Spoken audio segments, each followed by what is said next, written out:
बात मेरी गांव की है।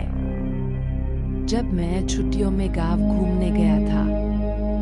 मेरे गांव में एक पुरानी खंडहर हवेली है जिसमें करीब 65 सालों से वहां कोई नहीं रहता।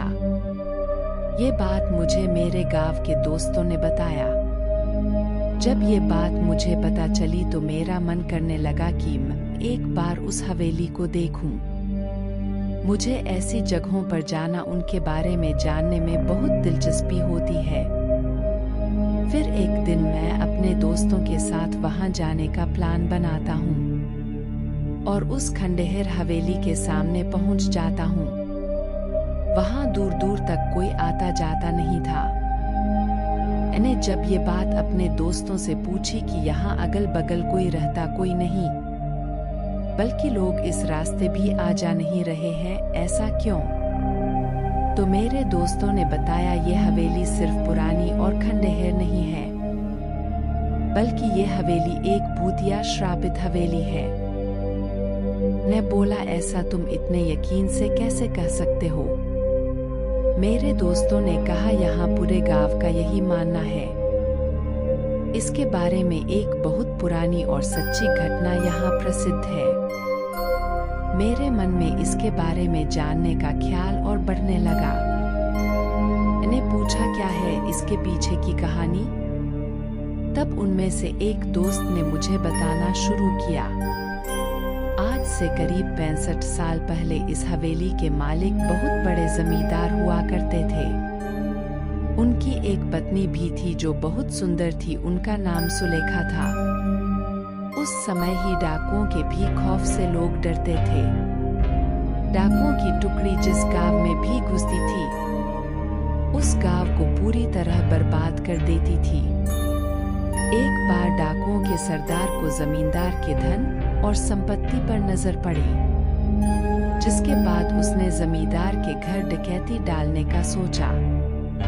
इस पर सभी डाकुओं ने हाँ कर दिया। फिर एक दिन वो भी गया जो जमींदार ने कभी सोचा भी नहीं होगा। डाकुओं ने एक दिन जमींदार के हवेली पर रात में डकैती मार दी। जमींदार ने भी अपनी सुरक्षा के लिए पहले से ही कुछ सिपाही और नौकर रखे हुए थे, जो डाकुओं के हवेली पर आने पर उनसे लड़ पड़े।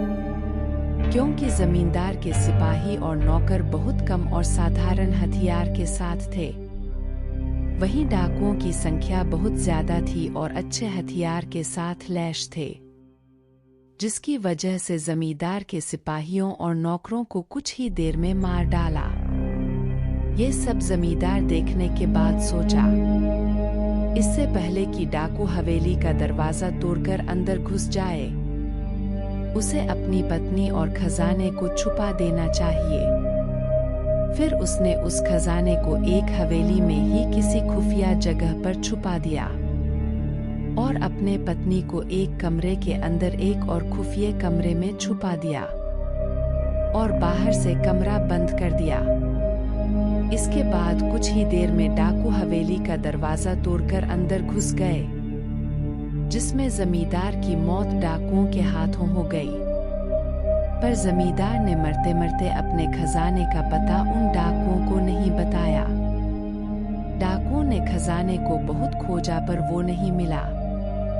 फिर डाकू वहां से हवेली की कीमती सामान के लेकर वहां से चले गए। दोस्तों, वो रानी का क्या हुआ ये हम जानेंगे अगले पार्ट में। आज के लिए बस इतना ही। और अगर आपको ये वीडियो पसंद आया और आप ऐसे ही वीडियो देखने के शौकीन हैं, तो इस चैनल को सब्सक्राइब जरूर करें।